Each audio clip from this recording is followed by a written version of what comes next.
Alright, it's time for my reaction video for Special Counsel Robert Mueller's testimony before Congress today.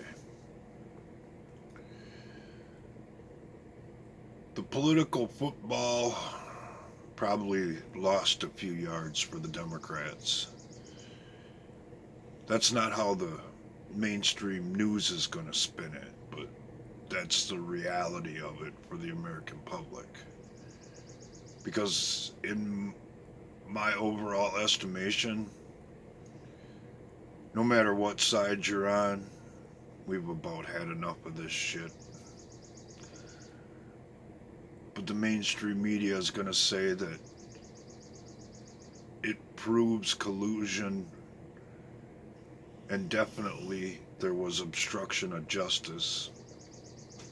And the few quote unquote real journalists out there are going to say exactly what happened. This is just another nothing burger cooked up by the Democrats, smeared with interesting condiments in the hopes that the American public would eat it. So let's peel this nothing burger apart. The first thing that struck me is the man seemed like he'd been coached.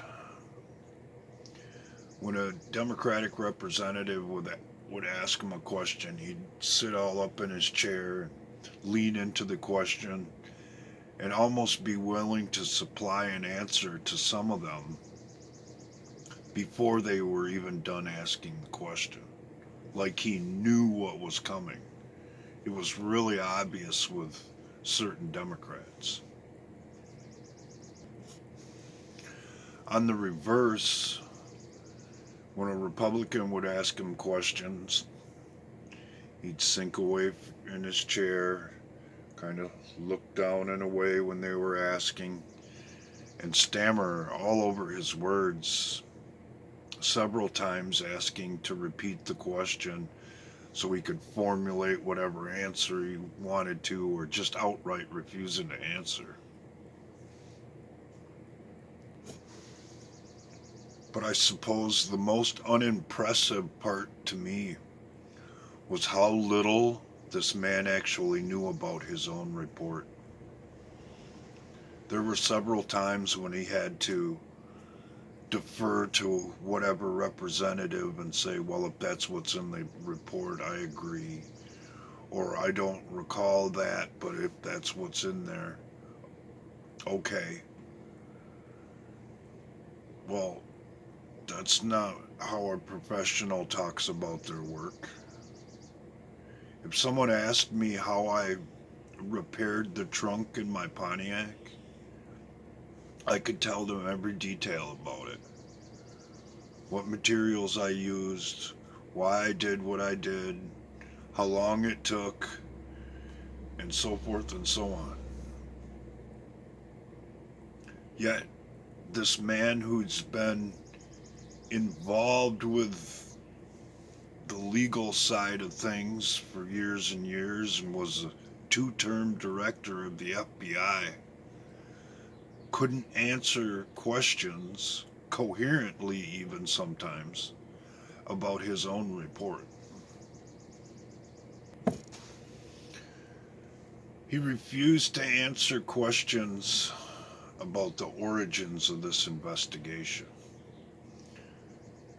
basically copping out, saying, well, there's an ongoing investigation, I can't comment,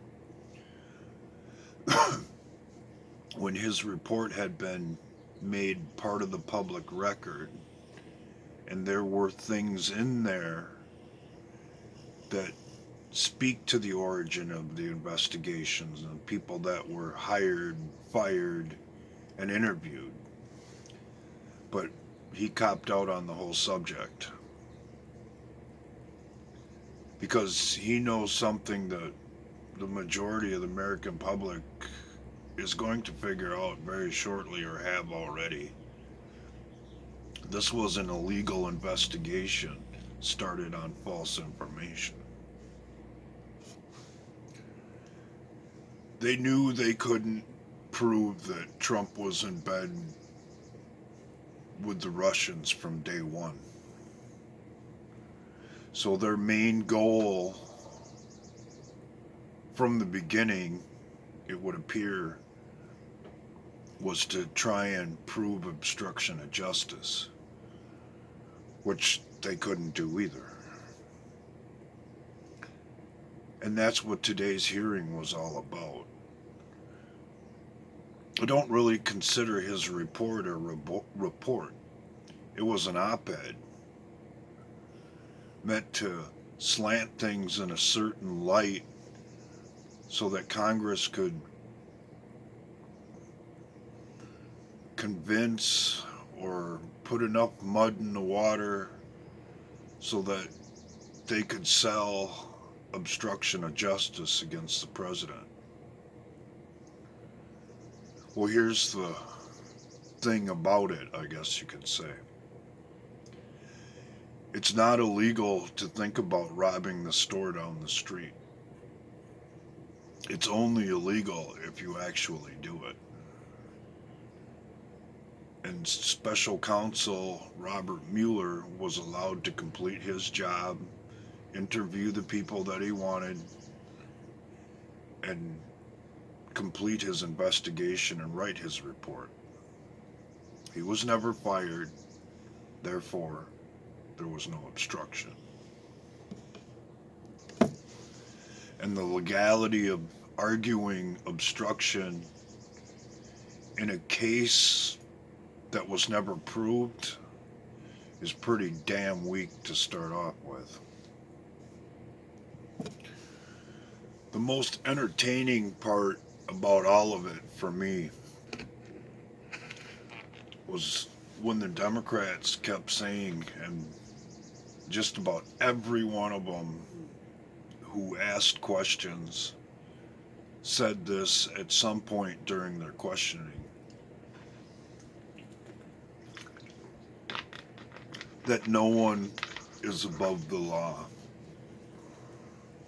I hope they remember that for the future, because I have a feeling that's going to come back to bite them in the ass pretty hard. But they have to try and set their precedent, distract the American public from the origins of all this, why it was done, and just what it is they're trying to keep under wraps or cover up. What's probably not lost on the majority of the American public by now is what a huge waste of time all this has been. The things that could have been accomplished, instead of beating this dead horse again and again and again, might actually made some progress on the problems at the border and various other issues in this country. But we gotta be stuck on this because the Democrats gotta get Donald Trump, because they're afraid of being exposed for the corrupt party that they have become. Not that there aren't Republicans in the same position, but the rot really happened fast during the Obama administration. And when it all comes to a head, that's what all of this is all about. But that's a subject for another video, I suppose. Or, for those of you who've been following closely, several that I've already made. So I'll wrap this up and repeat a comment I made in the comment section for Sean Hannity last night. I don't really give a shit who runs the show. Left, right, or straight down the middle. It should be all about the Constitution. And if the Constitution isn't being served, we should all have a problem with that.